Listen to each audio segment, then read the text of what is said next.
Hola hermanos y amigos de la continuación de la Iglesia de Dios, y en este video voy a hablar acerca de qué es el Espíritu Santo, y está basado en un artículo escrito por el Dr. Thiel titulado ¿Pensaban los primeros cristianos que el Espíritu Santo era una persona separada en una Trinidad? Y bueno, con respecto al asunto, muchas personas piensan que el Espíritu Santo es una persona independiente.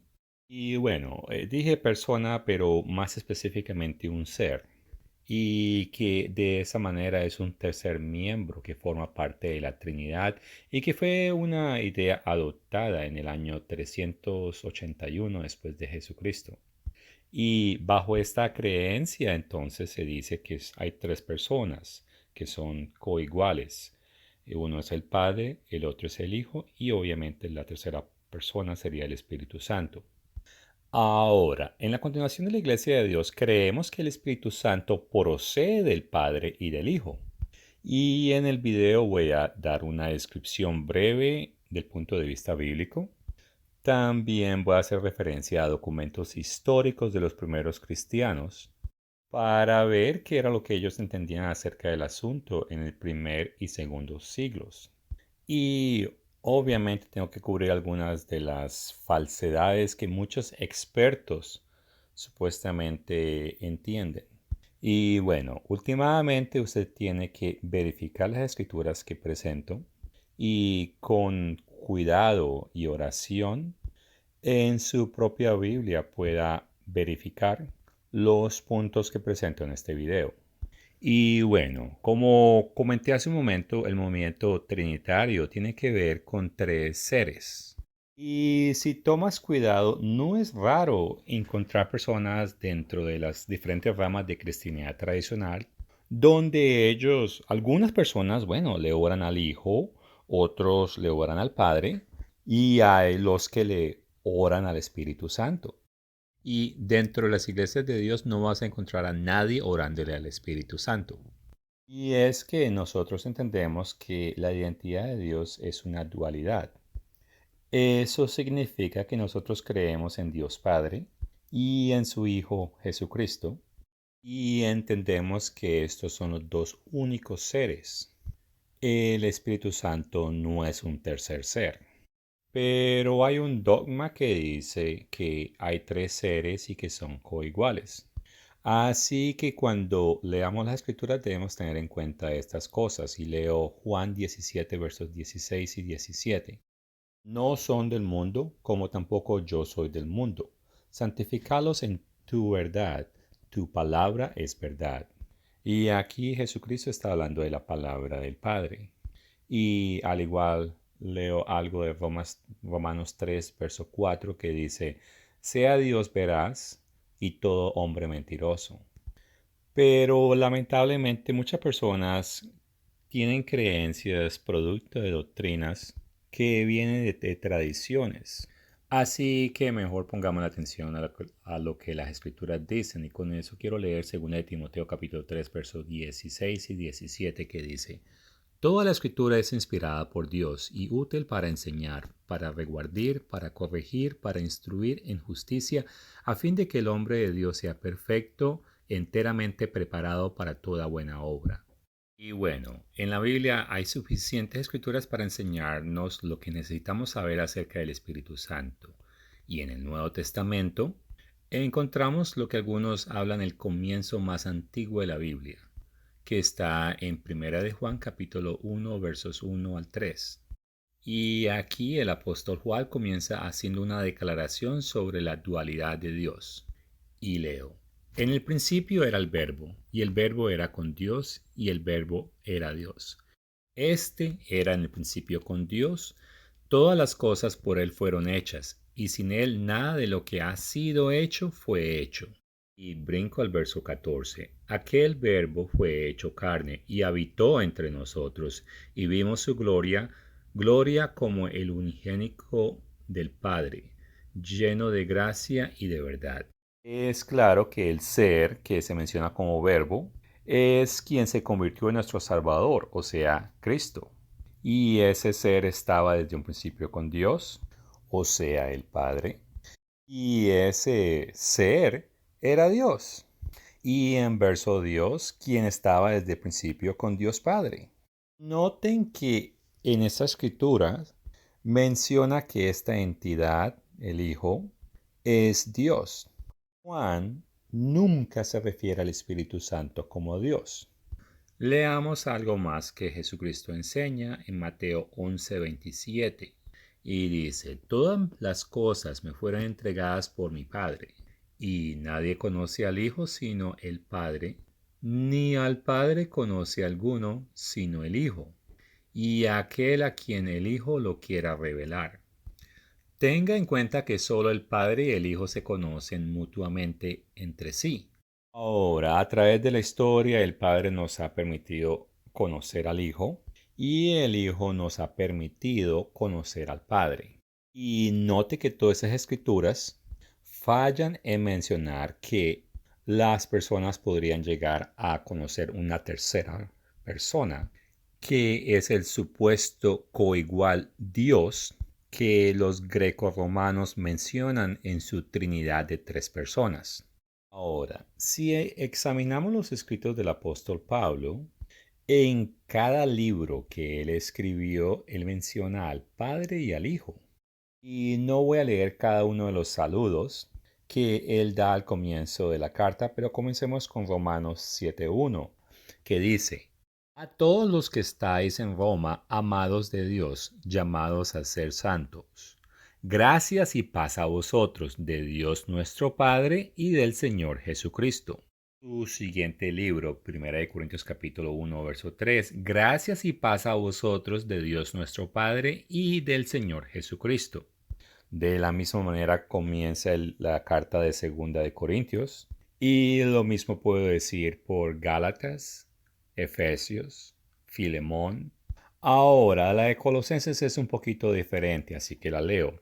A los santos y fieles hermanos en Cristo que están en Colosa, gracias y paz sean a vosotros de Dios nuestro Padre y del Señor Jesucristo. Y como ves, Primera de Tesalonicenses, Segunda de Tesalonicenses, Primera de Timoteo, Segunda de Timoteo, él sigue la misma fórmula, pidiendo gracia, misericordia y paz de Dios Padre y de Jesucristo. Ahora, Tito es un poquito diferente, que dice, Pablo, siervo de Dios y apóstol de Jesucristo, conforme a la fe de los escogidos de Dios y al conocimiento de la verdad que es según la piedad. Y aunque es diferente, de todas maneras mencionó a Jesucristo y a Dios. Ahora, en Filemón dice, doy gracias a Dios siempre que me acuerdo de vosotros. El punto es que la fórmula es muy similar, inclusive hoy en día en nuestra sociedad, cuando visitamos seres queridos o amistades, en ocasiones escuchamos la expresión, tal persona te mandó saludos, o le agradecemos a alguien por cierto favor. Lo curioso es que el Espíritu Santo no es mencionado. Ahora leo Hebreos capítulo 1 versos 1 y 2 porque es un poco diferente. Y que dice, Dios habiendo hablado muchas veces y de muchas maneras en otro tiempo a los padres por los profetas, en estos posteros días nos ha hablado por el Hijo, a quien constituyó heredero de todo, y por quien asimismo hizo el universo. Si el Espíritu Santo fuera un miembro coigual de la Trinidad, ¿por qué Pablo lo ignora? Y él no es el único que comienza sus cartas de esa manera. Miremos a Pedro. Primera de Pedro, capítulo 1, verso 3. Bendito el Dios y Padre de nuestro Señor Jesucristo, que según su grande misericordia nos hizo renacer para una esperanza viva por la resurrección de Jesucristo de los muertos. Y segunda de Pedro capítulo 1 verso 2, gracias y paz os sean multiplicadas en el conocimiento de Dios y de nuestro Señor Jesús. Y este Pedro, este autor fue el mismo Pedro mencionado en Mateo 16:16, que afirmó la frase, tú eres el Cristo, el Hijo del Dios viviente. Y este es el mismo Pedro que en Hechos capítulo 2 versos 17 y 18 donde cita al profeta Joel. Él afirmó que Dios derramaría su espíritu sobre toda la carne. Y es que es eso, no es una tercera persona que se está derramando sobre toda carne, de acuerdo a la profecía.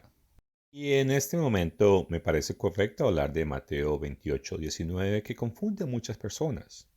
Y aquí la escritura enseña, bautizándolos en el nombre del Padre y del Hijo y del Espíritu Santo. ¿Acaso esta escritura es una prueba de que hay tres seres espirituales? Y la respuesta es no. Y es que al ser engendrados por el Espíritu de Dios, que es el Espíritu Santo, y si continuamos en Lucas 3:16, finalmente naceremos en la familia de Dios. Y ese es un evento futuro que sucederá al regreso de Jesucristo. Ahora, Judas 1:3 nos recuerda que debemos contender ardientemente por la fe original que se le fue dado a los cristianos. Y es que la doctrina greco-romana sobre el Espíritu Santo no era parte de la fe original. Y de acuerdo a los expertos, esa verdad no se entendió sino hasta en el siglo tercero o cuarto. Y desde ese entonces es que la visión trinitaria ganó aceptación entre los grecorromanos. Y esto es lo que la Enciclopedia Católica admite. Pero debemos descender hacia el año 360 para encontrar la doctrina del Espíritu Santo explicada completa y claramente. Es más, fue necesario que el poder imperial impusiera la visión trinitaria del Espíritu Santo. Y voy a hacer referencia a este escrito del emperador Teodosio. Y dice, creemos en la única deidad del Padre, del Hijo y del Espíritu Santo, en igual majestad y en una santísima Trinidad. Autorizamos a los seguidores de esta ley a asumir el título de cristianos católicos, pero a cuanto los demás, a nuestro juicio, son locos necios. Decretamos que serán marcados con el ignominioso nombre de herejes y no se atreverán a dar sus conventículos el nombre de iglesias. Sufrirán en primer lugar el castigo de la condenación divina y en segundo lugar el castigo de nuestra autoridad, de acuerdo con la voluntad del cielo que decida infligir. Y bueno, es claro que los trinitarios no estaban sujetos a la persecución imperial. Otra admisión de la Iglesia Católica, esta vez el punto 245 de su Catequismo de la Iglesia Católica, enseña esto. La fe apostólica acerca del Espíritu fue anunciada por el Segundo Concilio Ecuménico de Constantinopla. Y acerca de esto mismo, un escritor conocido como el Dr. Price Ray escribió: la doctrina del Espíritu Santo fue la que más lentamente se desarrolló en la doctrina de la Trinidad por parte de la Iglesia Católica. Así que esta sagrada tradición católica no proviene de la Biblia. Y quiero afirmar que en la continuación de la Iglesia de Dios creemos en el Padre, el Hijo y el Espíritu Santo, pero no creemos que el Espíritu Santo es la tercera persona como lo declaró el Concilio de 381. A pesar de todo esto, la gran mayoría de los ecumenistas adoptan la posición trinitaria porque es la posición de la Iglesia Católica, a pesar de que esa doctrina contradice la Escritura y los registros originales de la Iglesia primitiva. Ahora, aquí presento algo interesante que fue escrito por un estudioso trinitario. Y dice, el lenguaje del Nuevo Testamento permite que el Espíritu Santo sea entendido como una fuerza o influencia interpersonal más fácilmente que el Hijo. El intento de desarrollar una comprensión del Espíritu Santo consistente con los pasajes trinitarios llegó a buen término en Constantinopla en 381. Hubo varias razones por las cuales tomó más tiempo reconocer la personalidad del Espíritu Santo que la del Hijo. Primero, el término neuma, a que es aliento, es neutro en general e interpersonal en su significado ordinario. Segundo, la obra distintiva del Espíritu Santo que influye en el creyente no necesariamente parece tan personal como la del Padre.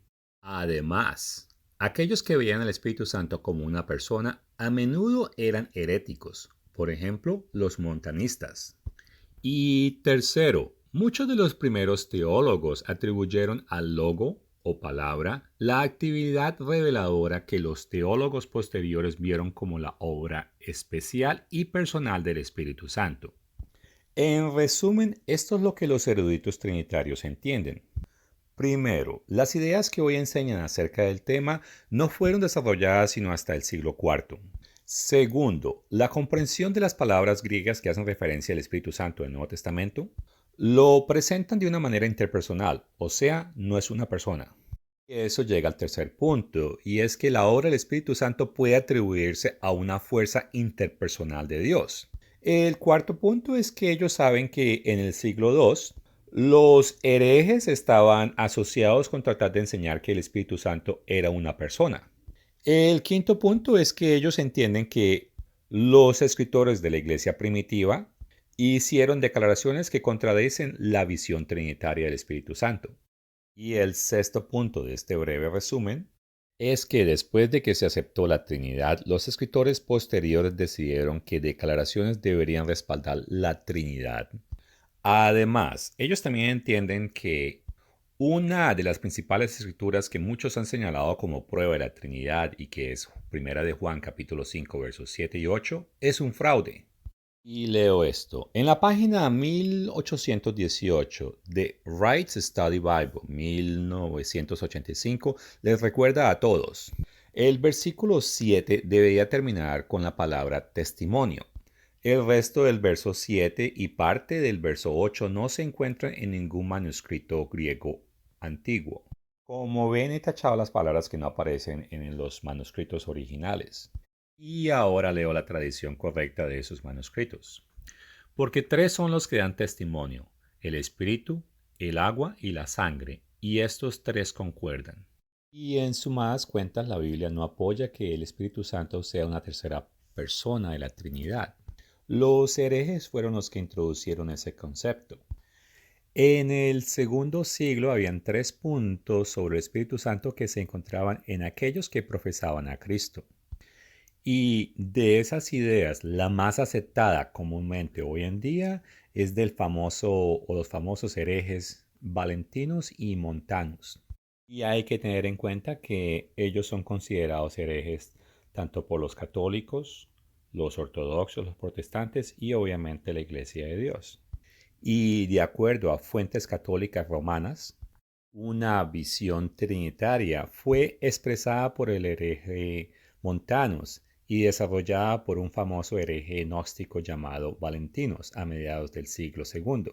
Y en uno de sus llamados oráculos montanistas escribió: Yo soy el Padre, el Hijo y el Paraclito.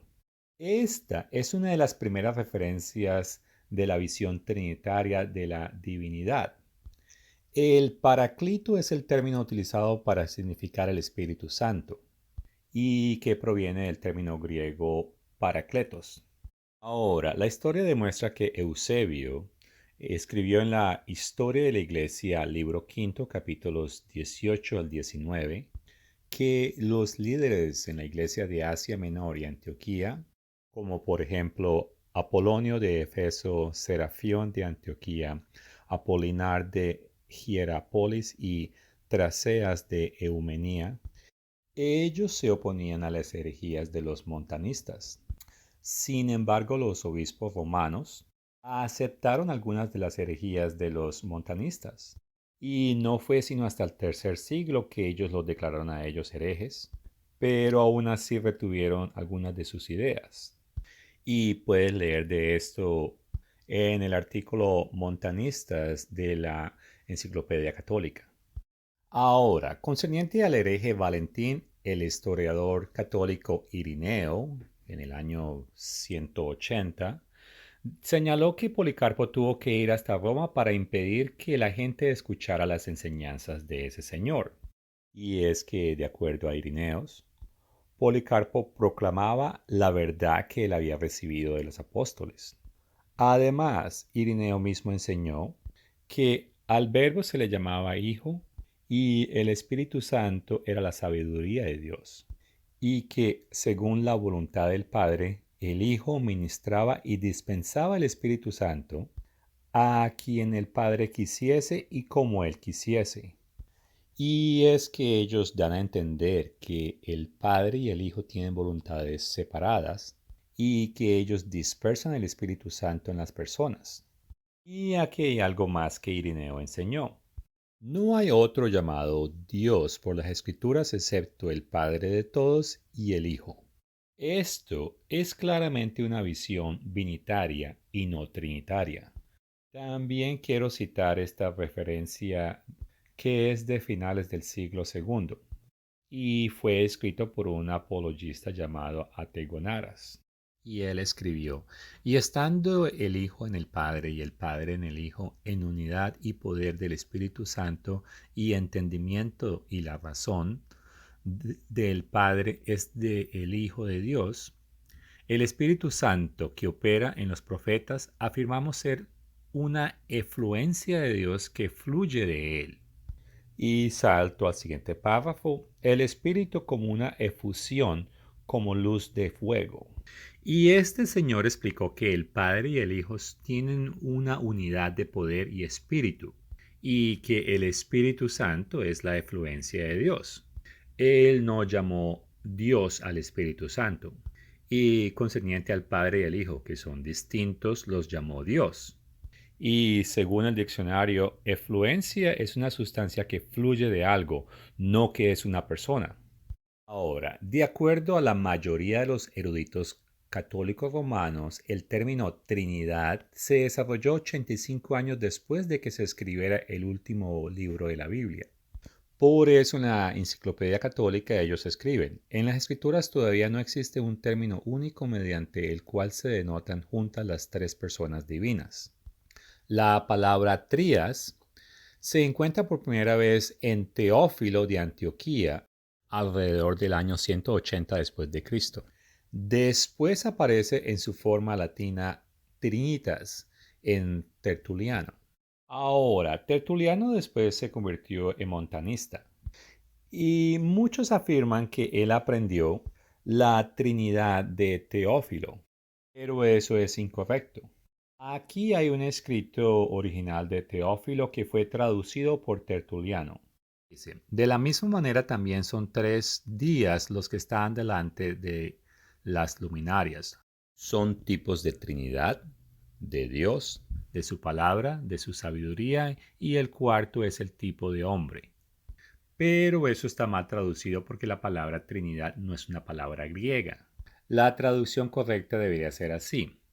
De la misma manera, también los 3 días que están delante de las luminarias son tipos de los 3 de Dios, y su palabra y su sabiduría, y el cuarto es el tipo del hombre.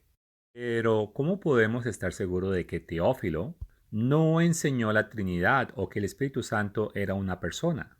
Bueno, podemos leer lo que Teófilo enseñó acerca del Espíritu Santo y dice, si digo que Él es espíritu, hablo de su aliento, porque así como la granada, con la cáscara que la contiene en su interior muchas células y compartimientos que están separados por tejidos y también tiene muchas semillas morando en ella, entonces toda la creación está contenida por el Espíritu de Dios.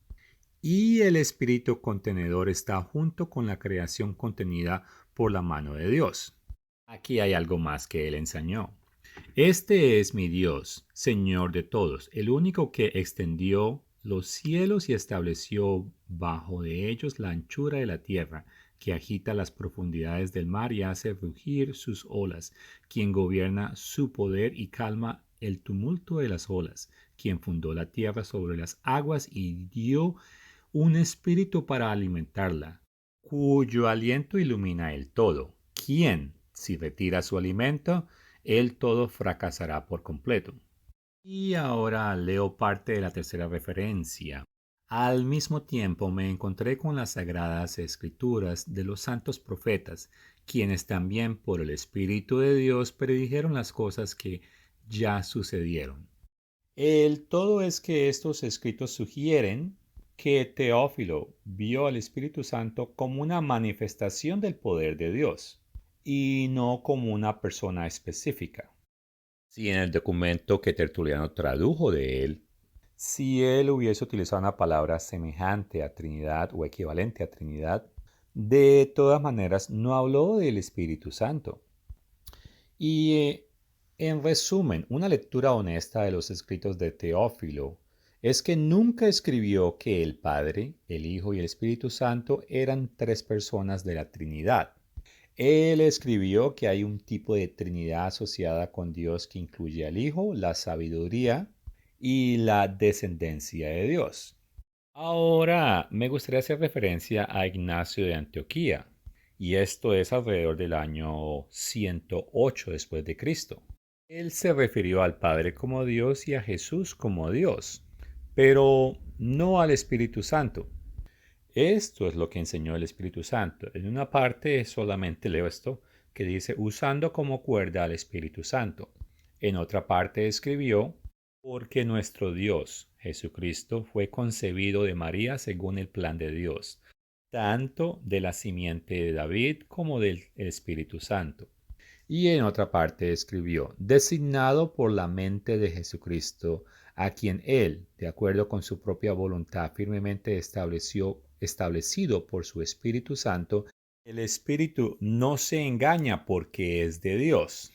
Por otra parte, Policarpo, que es el famoso obispo de Esmirna y discípulo del apóstol Juan, llamó específicamente Dios Padre y a Jesús Dios. Y eso se encuentra en la carta de Policarpo a los Filicenses. Él nunca se refirió al Espíritu Santo de esa manera. Y esta es la única cita directa existente donde Policarpo menciona claramente al Espíritu Santo.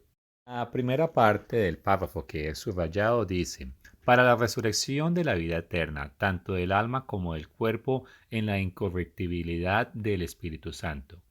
Y la segunda parte que es subrayado, Jesucristo, vuestro Hijo amado, por quien a vosotros con Él y en el Espíritu Santo sea la gloria. Además, Melito de Sardes fue un líder quien Policarpo afirmó que era fiel a la enseñanza que él aprendió del apóstol Pablo. Y este mismo Melito es considerado un santo por los católicos. Él escribió esto. Ningún ojo puede verlo, ni el pensamiento puede captarlo, ni el lenguaje puede describirlo. Y los que le aman hablan de él así, Padre y Dios de la verdad. Y en otra parte escribió, porque las obras realizadas por Cristo después de su bautismo y especialmente sus milagros dieron indicación y seguridad al mundo de la deidad escondida en su carne, porque, siendo a la vez Dios y hombre perfecto, él ocultaba los signos de su deidad, aunque él era Dios verdadero existente antes de todos los siglos. Esto muestra claramente que Melitón consideraba que los dos, tanto Dios Padre como Jesucristo, eran Dios. En ningún escrito de Melito considera que el Espíritu Santo también era Dios. Sus escritos, como los de Ignacio y Policarpo, sugieren que el Espíritu Santo fue una manifestación del poder de Dios. Y aquí cito unas frases cortas escritas por Melito. Una dice, la lengua del Señor, su Espíritu Santo, en el Salmo, mi lengua es una pluma. Y otra citación dice, el dedo del Señor, el Espíritu Santo, mediante cuya operación se dice que se escribieron las tablas de la ley y en el Éxodo. Entonces, del punto de vista histórico, temprano mencioné que habían tres ideas sobre el Espíritu Santo en el siglo II, y este es un resumen de esas ideas. La primera idea era del hereje Valentín, quien creía que el Espíritu Santo era una de las tres hipóstasis, o sea, uno de tres fundamentos. La segunda idea, que se alinea con las ideas que la Iglesia de Dios enseña, es lo mismo que escribió Melitón de Sardis. Y en pocas palabras es que el Espíritu Santo es algo que es de Dios y que Dios usa. Ahora, había una tercera idea de la cual no he hablado y es que dice que el Espíritu Santo podría ser o el Padre o ser el Hijo. Y leo algo de este registro de la Enciclopedia Católica concerniente a esta corriente de pensamiento. En el segundo o tercer siglo, los monárquicos, dinámicos o modalistas, ciertos ebionistas, sostenían una misma persona divina. Según sus diferentes operaciones o manifestaciones, se llama a su vez Padre, Hijo y Espíritu Santo. Pero hacia mediados del siglo IV, Macedonio, obispo de Constantinopla, y después de él varios semiarianos, aunque aparentemente admitían la divinidad del Verbo, negaban la del Espíritu Santo. Lo colocaban entre los espíritus inferiores de Dios, pero superiores a los ángeles. Esta cita primero muestra que los ebionistas en sí no eran trinitarios. Además, esto sirve para demostrar que la idea de que el Espíritu Santo no se consideraba una persona separada no era una idea que se originó en el siglo IV. Y es que algunos de los obispos católicos y ortodoxos del siglo IV no creían que el Espíritu Santo era una persona separada o independiente. Y eso tiene lógica, porque la iglesia primitiva, ellos tenían una visión binitaria y que algunos le llaman una visión semi-ariana. En este momento quiero hacer una reflexión corta, y es que es obvio que debemos obedecer las escrituras, independiente de lo que la historia determine que ciertos grupos pensaban o creían. Pero aquellos que vivían en el segundo siglo tenían una mejor comprensión del texto original del Nuevo Testamento, ya que algunos de ellos conocieron a los apóstoles originales, y ellos entendían mejor el griego en que el Nuevo Testamento fue escrito. Y esto es importante porque del hecho de que ellos no enseñaron una Trinidad greco-romana muestra que no creían que el Nuevo Testamento lo enseñaba. Ahora, fuera de los herejes de Montanus y Valentinus, hay algunas referencias tempranas del Espíritu Santo que fueron hechas en Roma. Este documento que presento en pantalla, que es un párrafo que corresponde a los que muchos consideran el sermón cristiano completo más antiguo que ha sobrevivido. Cuando menciona al Espíritu Santo, prácticamente dice que el Espíritu Santo es Cristo. Y en una antigua carta de los romanos a los corintios que fue escrito por Clemente, concerniente al Espíritu Santo, dice: un derramamiento del Espíritu Santo cayó sobre todos también. Los ministros de la gracia de Dios hablaron del arrepentimiento por medio del Espíritu Santo. El Espíritu del Señor es la lámpara que escudriña lo profundo del corazón.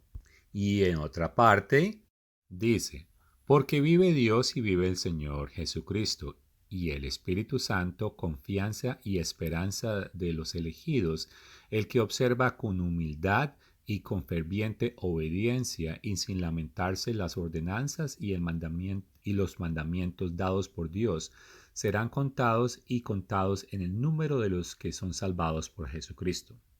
Y en este último párrafo declara que Dios y Cristo viven, pero eso no es claro el Espíritu Santo. El Espíritu Santo no es considerado o no fue considerado por ese escritor como un miembro separado o igual a la deidad de los otros dos. Y una vez más, este es un documento de la Iglesia romana del siglo II y no hay indicación de que ellos consideraban al Espíritu Santo como una tercera persona. Y si pasas el video también puedes leer estas referencias escritas por un señor llamado Hermas, quien era el hermano de Pío, quien era el obispo de Roma. En estos escritos romanos consideraban que el Espíritu Santo era el Hijo o el poder de lo alto. Ahora, hoy en día la creencia en la Trinidad es algo muy popular y la gran mayoría entiende que la palabra Trinidad no se encuentra en el Nuevo Testamento. Y muchos la explican de esta manera y leo una parte. La Trinidad es un concepto imposible de entender por completo. De hecho, sería imposible explicarlo.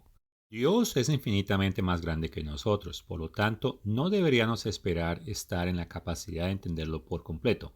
La Biblia enseña que el Padre es Dios, que Jesús es Dios y que el Espíritu Santo es Dios. También enseña que solamente hay un Dios. Aunque podemos entender algunos hechos acerca de la relación de las diferentes personas de la Trinidad entre sí, a la larga es incomprensible para la mente humana. Y con respecto al asunto, esto es muy diferente a lo que se enseña dentro de las iglesias de Dios. Y es que los verdaderos cristianos entienden que Cristo es Dios y enseñan que el Hijo está bajo la autoridad de Dios Padre. Y aceptamos que los dos estuvieron desde el principio y ninguno fue creado. Y del Espíritu Santo enseñamos esto. Es inherente al Padre y al Hijo, y de ellos emana por todo el universo. Y hacemos referencia a Primera de Reyes capítulo 8, verso 17, Salmo 139, verso 7 y Jeremías 23, 24. Y si leo de nuestra declaración de creencias de la continuación de la Iglesia de Dios concerniente al Espíritu Santo, dice: no es un ser separado en el sentido teológico y se le da a aquellos que se han arrepentido adecuadamente y han sido bautizados, y ahí mencionamos Hechos capítulo 2 versos 38 al 39. Los primeros cristianos originales tenían lo que se llama una visión vinitaria de la divinidad. Ahora, la afirmación que está en la última frase que acabo de leer, la prueba está en los documentos que he leído temprano. Y es que la iglesia primitiva era vinitaria y los únicos que creían que el Espíritu Santo era una tercera persona eran grupos que hoy en día son considerados herejes tanto por la Iglesia Católica, por la gran mayoría de ramas de cristianidad tradicional y obviamente por nosotros. Basado a todas estas cosas que he dicho, no parece tener lógico que hoy en día el trinitarismo sea tan aceptado. ¿A dónde sucedió el cambio? Bueno, para hablar de eso, entonces tenemos que hablar del siglo IV y más específicamente de Constantino y el Concilio de Nicea. Y de acuerdo a la Enciclopedia Católica, dice que en el siglo IV el dietismo, y esa palabra nueva, dietismo, significa un sistema de religión que admite dos dioses. Y vuelvo a leer. En el siglo IV el dietismo todavía era un problema. Pero ¿para quién era un problema? ¿Para las personas que decían creer en Cristo? Y la sencilla respuesta es que no. Quiero hacer una referencia a un señor llamado el doctor Arrio. Él fue un maestro de Alejandría del siglo IV que sostenía que la creencia de Dios Padre era supremo en autoridad a Jesús y que el Espíritu Santo no era el tercer carácter de la deidad. Ahora, este señor, quien era una autoridad en ese entonces, no es considerado como un miembro o que hubiese sido un miembro de las iglesias de Dios. Pero el punto es que él tenía esa creencia vinitarista. Claro, quiero aclarar que a diferencia de nosotros, este señor creía que Jesús tuvo un comienzo. Ahora, menciono a ese señor porque de acuerdo a algunos relatos históricos, las personas que participaron en el concilio de Nicea se dividieron en tres fracciones. La primera eran los arrianos, que eran partidarios de la posición del doctor Ario y que ellos eran alrededor del 10% de los asistentes. El segundo grupo era aquellos que estaban en el medio y que eran los que ocupaban una posición que estaba entre los arrianos y de los prototrinitarios. Y estos eran alrededor del 75% de las personas que estuvieron allí. Y un señor llamado Eusebio era su portavoz principal. Y hablé de Eusebio temprano. Él era el que afirmó que los líderes de Asia Menor y de Antioquía, ellos se oponían a las herejías de los montanistas. Y es que Eusebio reconoció que los montanistas eran herejes. Y los montanistas tenían esa enseñanza de que el Espíritu Santo era un ser independiente. Finalmente, el tercer grupo que participó en el Consejo de Nicea, que era alrededor del 15%, este grupo eran creyentes 100% de las ideas prototrinitarias y apoyaban las ideas de un señor llamado Atanasio. Y de acuerdo a la Enciclopedia Católica, hablando de este Atanasio y la cuestión de la deidad de Dios, dice esto: pero debemos descender hacia el año 300 para encontrar la doctrina sobre el Espíritu Santo explicada completa y claramente. Es San Atanasio quien lo hace en sus cartas a Serapión. Pero bueno, en total, los trinitarios eran una minoría y el resultado del concilio de Nicea dejó a la gran mayoría desatisfechos. Por eso fue necesario el poder imperial para imponer la visión trinitaria del Espíritu Santo. Y leí eso temprano, pero lo pongo de nuevo en pantalla. Y bueno, Eusebio era el que lideraba el grupo más grande, su grupo no ganó. Esto era porque el emperador Constantino, él estaba familiarizado era con el punto de vista trinitario, ya que él había practicado una religión llamada el mitraísmo. Y es que después de un apasionado discurso de Anastasio, se levantó el emperador Constantino, quien estaba tan conmovido por ese gran defensor de la Trinidad, y ganó la aprobación del emperador. Y como la gran mayoría de los asistentes presentaron declaraciones de la deidad de Dios que por una u otra razón los arianos no podían apoyar, el emperador se vio preocupado por una posible desunión, así que él prácticamente expulsó a los arianos. Bueno, el todo es que de Nicea fue donde salió el credo de Nicea. Y es algo que se repite como si fuera una oración y que yo recuerde para hacer la primera comunión dentro de la Iglesia Católica, esa es una de las cosas que uno debe memorizar. Bueno, eso era alrededor de los 90. Tal vez para eso del 2024, hoy en día las cosas han cambiado, pero el credo de Nicea dice esto.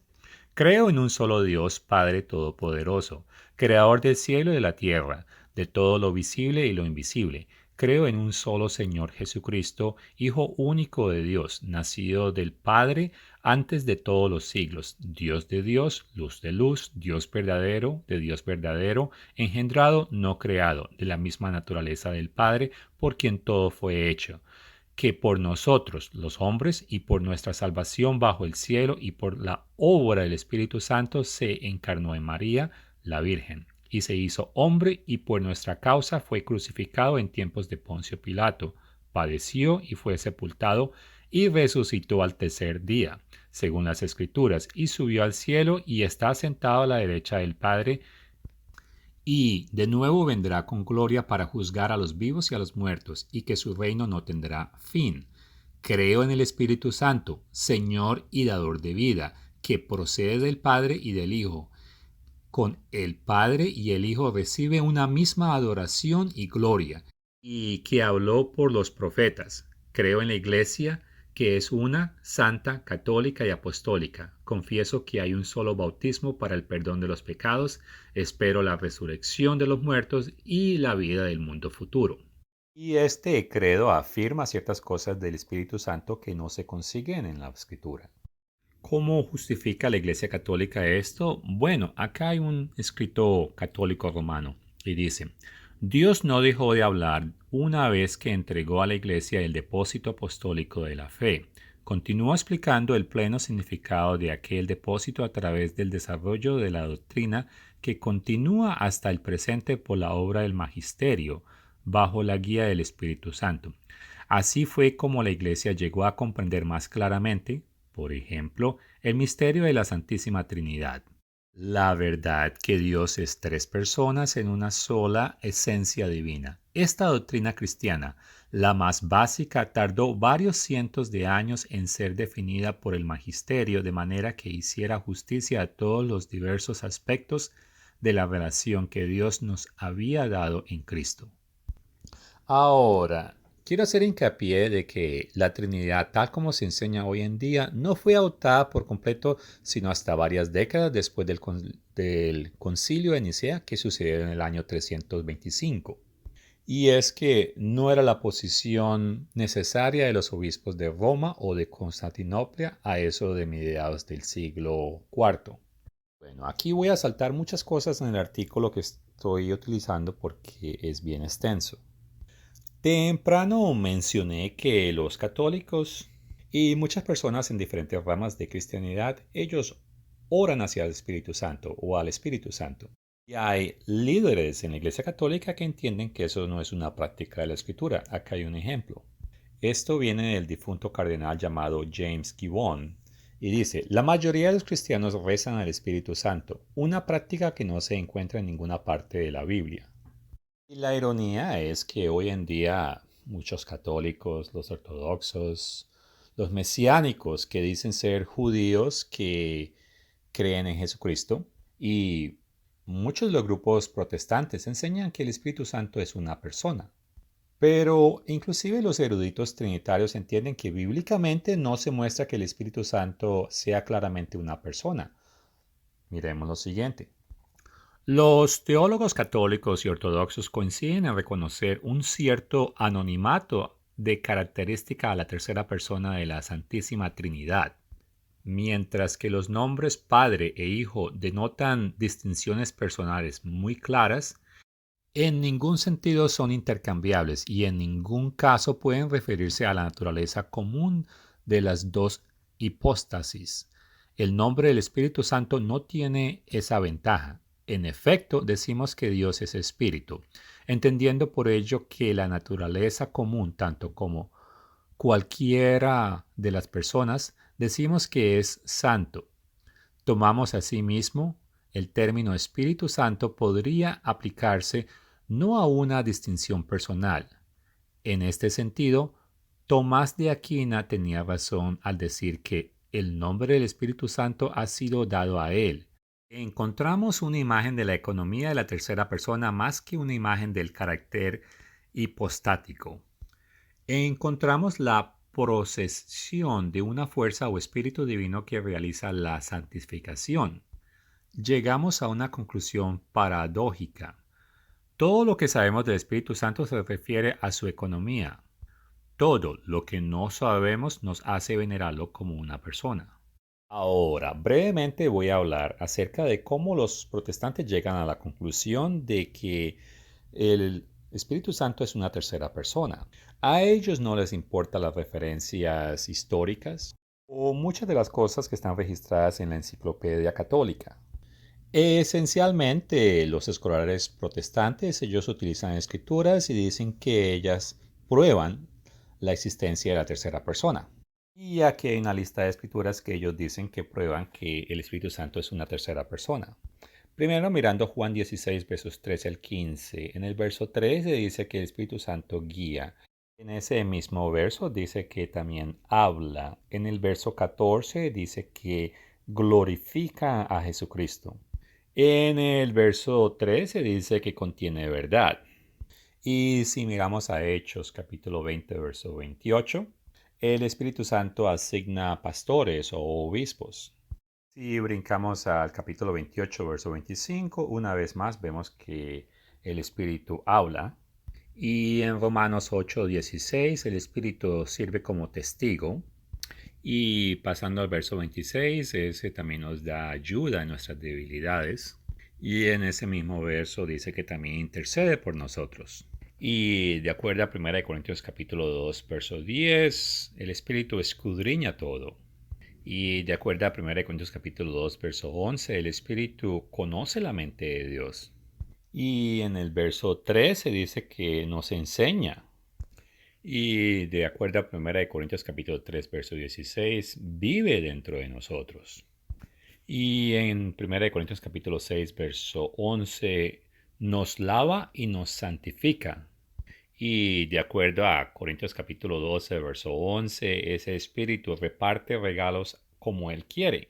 Y de acuerdo a 2 Corintios capítulo 3, verso 9, el espíritu vivifica.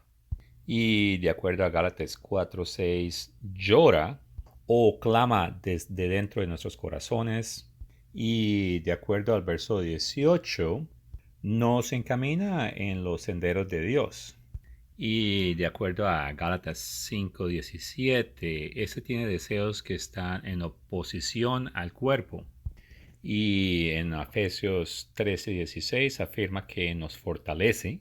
Y de acuerdo a Efesios capítulo 4, verso 30, nuestros actos de pecados afligen a este espíritu. Y finalmente, de acuerdo a Lucas 12:10, aunque una persona no debe hacerlo, es posible que una persona blasfeme contra el Espíritu Santo. Además, como vemos en Hechos 5:3, tanto Ananías como su esposa Zafira, ellos trataron de mentirle al Espíritu Santo. Obviamente el hecho de que una persona trata no quiere decir que puede engañar al Espíritu Santo. Y una vez más, toda esta lista de escrituras es en un documento que dice que todos estos atributos prueban de que el Espíritu Santo es una persona.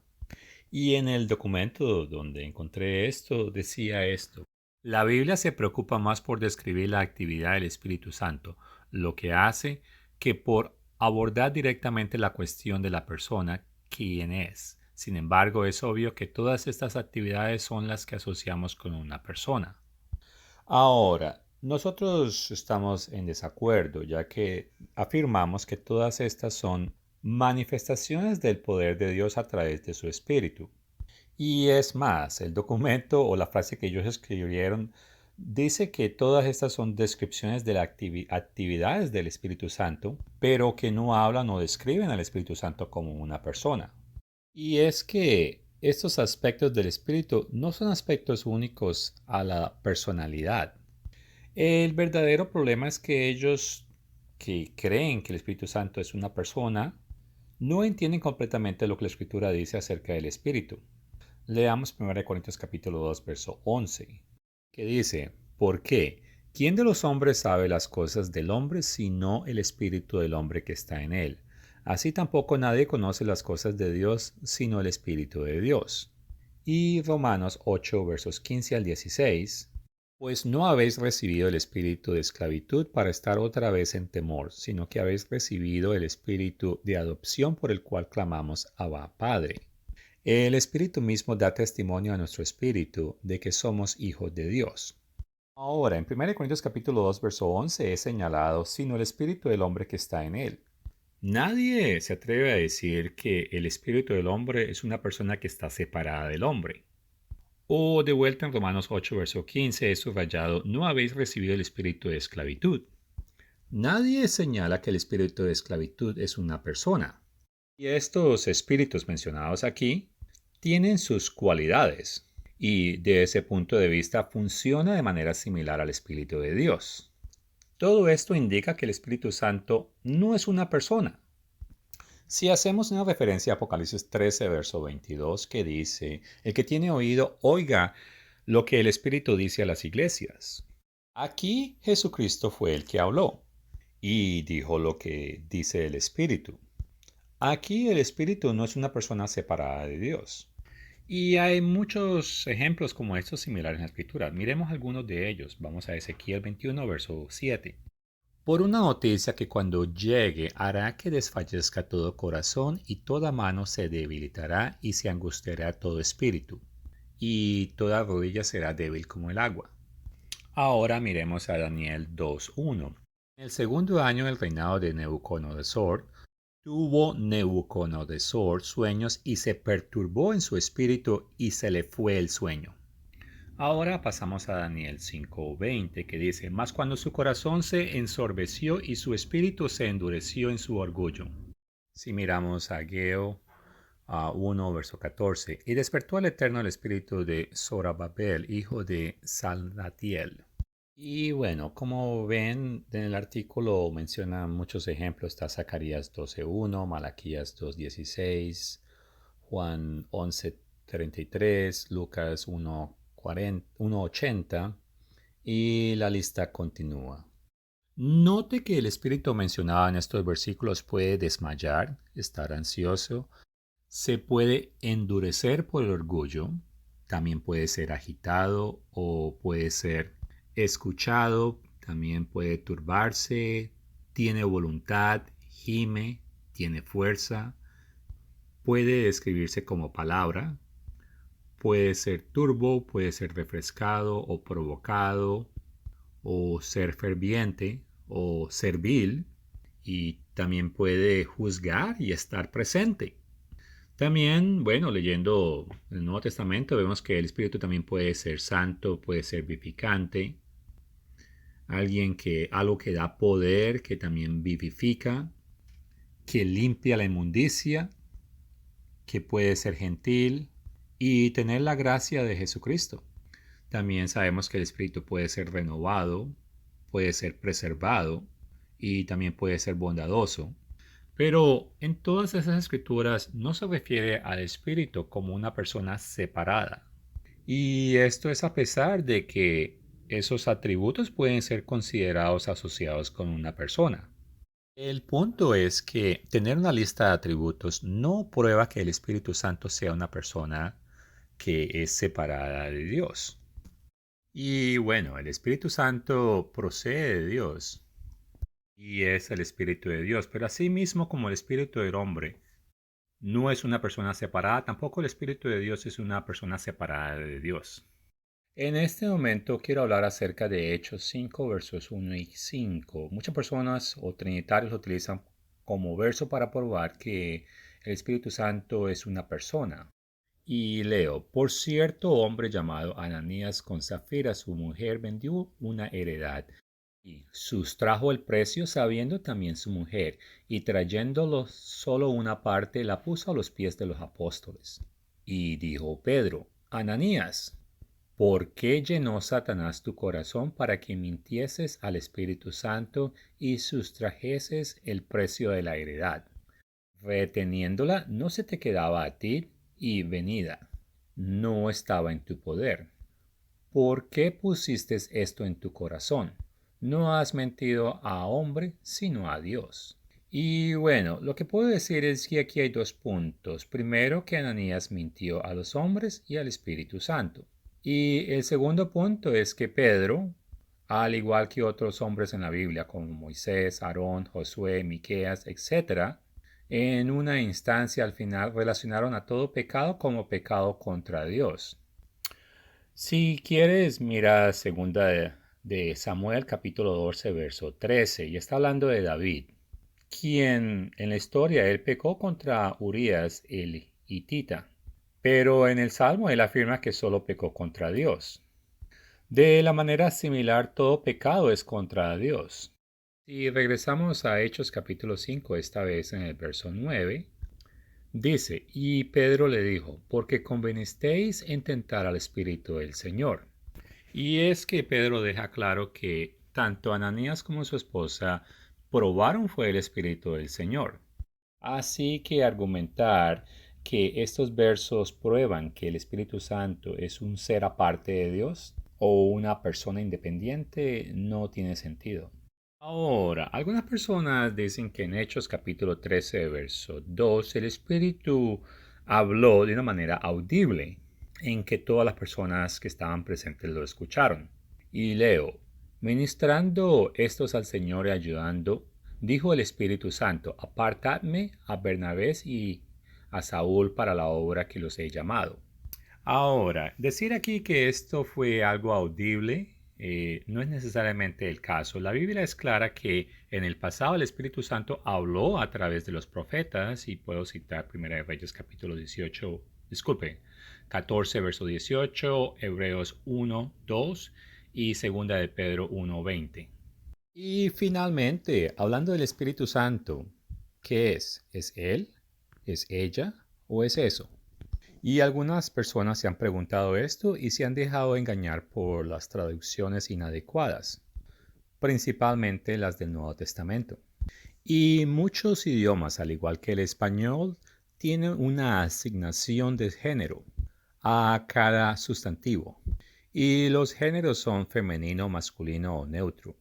Y la designación no significa que algo sea femenino o masculino. Cuando hablamos de una casa, hablamos de la casa. El género que le asignamos a la casa es femenino. De la misma manera, en el hebreo como en el griego hay sustantivos de género. Y resulta que en el Antiguo Testamento la palabra hebrea de espíritu, que es ruach, en la expresión espíritu de Dios, es femenina. En español, el género de la palabra espíritu es masculino. Entonces, cuando leemos Génesis 1, versos 1 y 2, específicamente en el verso 2, hablamos que el Espíritu de Dios se movía sobre la faz de las aguas. Ahora, si estuviésemos hablando hebreo, pues leeríamos sería, la Espíritu de Dios se movería sobre la faz de las aguas. Y utilizaríamos la palabra la porque, una vez más, en su idioma, esa palabra es una palabra femenino, así como el ejemplo de la casa. Entonces, el hecho de que en el español aparece la palabra él no significa que el Antiguo Testamento respalda de ninguna manera el concepto de que el Espíritu Santo es una persona masculina. Y en pantalla he puesto las dos palabras ruach o ruach, que son las palabras de género femenino que equivalen a la palabra espíritu en español. Y aquí hay que tener en cuenta que se utiliza la palabra él o ella, o él o la, no cambia el hecho gramatical.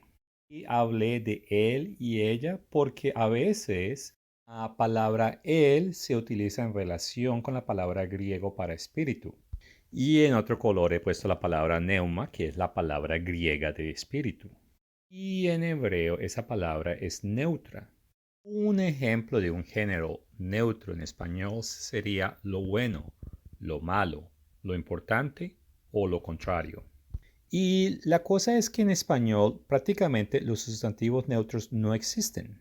Así que palabras como casa o espíritu tienen que ser femeninas o masculinas. Por alguna razón en el pasado alguien decidió que el sustantivo de casa es femenino y el sustantivo de espíritu es masculino. Si miramos un ejemplo, Romanos 8:16, bueno, dice, el espíritu mismo da testimonio. Y aunque gramáticamente el espíritu es masculino, en el griego aparece la palabra es neuma. Y como es una palabra neutra, no está definido ni como masculino o como femenino. Y si regresamos a Génesis 1, verso 2, temprano mencioné que se habla es del espíritu en género femenino. Y el punto es que hay personas que cuando quieren afirmar que el Espíritu Santo es la tercera persona, agarran cualquier escritura que habla del Espíritu de Dios y como aparece la palabra Él al principio, pues de una vez dicen, sí ve, ahí está hablando de Él, un hombre, y el Espíritu es esa persona, ese ser al cual se está haciendo la referencia, la tercera persona. Pero eso es incorrecto, ya que una vez más el término es neutro en el griego. Y bueno, esto ha llegado inclusive a ser entendido por algunos eruditos protestantes, y aquí hay un ejemplo de eso. Este señor, Daniel Wallace, explica que aproximadamente media docena de los textos en el Nuevo Testamento se utilizan en apoyo de la personalidad del Espíritu, basándose en el cambio del género debido a la construcción de ad seum. Es decir, estos pasajes parecen referirse al espíritu como el género masculino a pesar de que, y hay una palabra griega, es neutro. Y la concordia gramatical, normalmente requerida en cualquier referencia al espíritu, también debería ser en el género neutro. Bueno, y aquí termina el video. En conclusión es que no hay escritos antiguos aceptados anteriores al tercer siglo que sean vistos o que se refieran al Espíritu Santo como la tercera persona de la Trinidad. Y no hay evidencia de que los primeros cristianos enseñaran o creyeran en la Trinidad, especialmente de una manera como lo hacen hoy en día y que hoy en día la mayor de creencias están alineadas es con la Trinidad que se estableció o definió en el Concilio de Constantinopla, del cual no hablé, pero sí hablé del Concilio de Nicea, que fue antes del Concilio de Constantinopla. Y bueno, los primeros escritores de la iglesia, como Ignacio, Melitón y Policarpo, se referían al Padre como Dios y al Hijo como Dios, pero nunca al Espíritu Santo como Dios. Y el Espíritu Santo fue considerado el Espíritu de Dios. Y no fue hasta que los herejes de Valentín y Montano, a eso de mediados del segundo siglo, que se les ocurrió la idea de los tres hipóstasis. Y es un concepto que pareció sugerir que el Espíritu Santo era de alguna manera igual al Padre y al Hijo. Y de estos herejes, Valentino fue denunciado por Policarpo e inclusive más tarde por la Iglesia romana. Y hablando del hereje Montano, junto con sus seguidores fueron denunciados por los primeros cristianos de Asia Menor en el siglo II. Es importante notar que la Iglesia romana al principio no lo notó como un hereje a Montana. En el siglo III sí lo denunciaron como hereje, pero para ese entonces ya ellos habían adoptado ciertas de esas enseñanzas. También comenté de que si al espíritu se le asignan ciertos atributos, eso no es prueba de que es una persona. Y finalmente hablé de la palabra o el género de la palabra de espíritu, sea en hebreo o en griego. Y ninguno de esos dos idiomas apoyan la idea de que la palabra que se refiere al Espíritu de Dios indique que es un ser masculino y por lo tanto la tercera persona de la Trinidad. Y mencioné eso porque en español, siempre que se habla de Espíritu Santo, se puede pensar fácilmente de un ser masculino. El total es que el Espíritu Santo es una manifestación del poder de Dios y esta posición es consistente con las escrituras y los escritos de los primeros líderes cristianos. Este video fue basado en el artículo escrito por el Dr. Thiel publicado en Cogwriter y titulado ¿Pensaban los primeros cristianos que el Espíritu Santo era una persona separada en la Trinidad? Gracias por su tiempo.